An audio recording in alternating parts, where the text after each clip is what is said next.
ആലപ്പുഴയിലും തിരുവനന്തപുരത്തും കടലാക്രമണം രൂക്ഷം. കടൽ കരകയറി കരയിലേക്ക്. ആലപ്പുഴ ജില്ലയുടെ തീരപ്രദേശത്താണ് കടലാക്രമണം. തിരുവനന്തപുരം പൂവാർ മുതൽ പൂന്തുറ വരെ തീരമേഖലയിൽ കടൽ കയറി. വിവരങ്ങളുമായി ഷാജഹാനും അനുരാഗുമുണ്ട്. ആദ്യം ആലപ്പുഴയിൽ നിന്നും ഷാജഹാനിലേക്ക്. ഷാജഹാൻ, ആലപ്പുഴ ജില്ലയുടെ തീരപ്രദേശത്ത് വലിയ കടലാക്രമണമാണ് ഉണ്ടായിരിക്കുന്നത്. എന്തൊക്കെയാണ് വിശദാംശങ്ങൾ? ഇന്ന് രാവിലെ മുതൽ തന്നെ പുറക്കാട് പഞ്ചായത്തിന്റെ തീരപ്രദേശത്ത് കടൽ ഏതാണ്ട് 200 മീറ്ററോളം ഉൾവലിഞ്ഞു ചെളി നിറഞ്ഞ ഒരു സ്ഥിതിവിശേഷം ഉണ്ടായി. മത്സ്യത്തൊഴിലാളികളൊക്കെ തന്നെ അവരുടെ വള്ളങ്ങൾ മൊത്തം അവിടെ നിന്ന് നീക്കം ചെയ്യുകയായിരുന്നു. എന്തായാലും അല്പസമയം മുൻപാണ് ഇപ്പോൾ തീരദേശ മേഖലയിൽ കടൽ ശക്തമായിട്ട് കരയിലേക്ക് കയറുന്ന ഒരു സാഹചര്യം നമുക്ക് കാണാൻ സാധിക്കുന്നത്. അർത്തുങ്കൽ, മാരാരിക്കുളം, വലിയഴീക്കൽ, ആറാട്ടുപുഴ തുടങ്ങി തീരദേശ മേഖലകളിലാണ് ഇത്തരത്തിൽ ശക്തമായിട്ട് കടല് കരയിലേക്ക് അടിച്ചു കയറുന്നത്. പക്ഷെ അത് മറ്റ് നാശനഷ്ടങ്ങളൊന്നും തന്നെ വിതച്ചിട്ടില്ല എങ്കിൽ പോലും കടൽ പതഞ്ഞ് പൊങ്ങി കരയിലേക്ക് തിര കൂടുതലായിട്ട് ശക്തമായിട്ട് അരഞ്ഞു കയറുന്നു എന്നുള്ളതാണ് മത്സ്യത്തൊഴിലാളികൾ പറയുന്നത്. ഇത് സാധാരണ ഇത്തരം സമയങ്ങളിലൊക്കെ ഒരു സാധാരണഗതിയിൽ ഉണ്ടാകാറുള്ളതാണ് എങ്കിൽ പോലും വളരെ ആശങ്കയോടുകൂടി തന്നെയാണ് കാണുന്നത്. കാരണം ഇന്ന് രാവിലെ മുതൽ തന്നെ കടൽ ഉൾവലിയുകയും അതിനുശേഷം അല്പം മുൻപ് കടൽ ശക്തമായിട്ട് കരയിലേക്ക് കയറാൻ തുടങ്ങുകയും ചെയ്യുന്ന ഒരു സാഹചര്യമാണ്.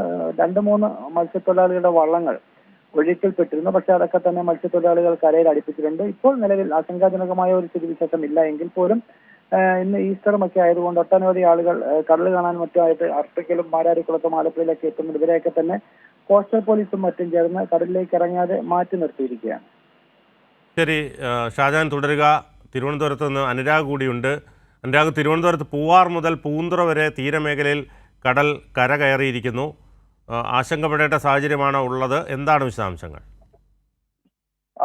അല്പസമയം മുൻപാണ് വിവിധയിടങ്ങളിൽ പൂവാർ മുതൽ പൂന്തുറ വരെയുള്ള തീരദേശ മേഖലയിൽ കടൽ കര കയറിയത്.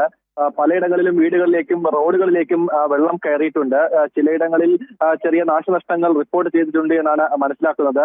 മത്സ്യബന്ധന ബോട്ടുകൾക്കൊക്കെ ചെറിയ കേടുപാടുകൾ സംഭവിച്ചിട്ടുണ്ട് എന്നാണ് വിദഗ്ധർ പറയുന്നത്. കള്ളക്കടൽ എന്ന പ്രതിഭാസമാണ് ഈ കടൽ കരകയറാൻ കാരണമെന്നുള്ളതാണ്. മാർച്ച് ഏപ്രിൽ മാസത്തിലാണ് ഇത് സാധാരണഗതിയിൽ ഉണ്ടാകുന്നത്. 3 ദിവസത്തോളം ഇത് നീണ്ടു നിൽക്കാനുള്ള സാധ്യത കൂടി ഉണ്ട് എന്നുള്ളതാണ് വിദഗ്ധർ പറയുന്ന കാര്യം. എന്തായാലും മത്സ്യത്തൊഴിലാളികൾക്കും തീരദേശവാസികൾക്കും ജാഗ്രതാ നിർദ്ദേശം നൽകിയിട്ടുണ്ട്. ഈ കടൽക്ഷോഭം രൂക്ഷമാകാൻ സാധ്യത ഉള്ളതിനാൽ അപകട മേഖലകളിൽ നിന്ന് അധികൃതരുടെ നിർദ്ദേശാനുസരണം മാറി താമസിക്കണം. അതോടൊപ്പം തന്നെ മത്സ്യബന്ധന യാനങ്ങൾ ഹാർബറിൽ സുരക്ഷിതമായി കെട്ടിയിട്ട് സൂക്ഷിക്കണം. വള്ളങ്ങൾ തമ്മിൽ സുരക്ഷിത അകലം പാലിക്കുന്നത് ഈ കൂട്ടിയിടിച്ചുള്ള അപകട സാധ്യത ഒഴിവാക്കാൻ സഹായിക്കും. അതിനൊപ്പം മത്സ്യബന്ധന ഉപകരണങ്ങളുടെ സുരക്ഷ ഉറപ്പാക്കണമെന്ന് നിർദ്ദേശം നൽകിയിട്ടുണ്ട്.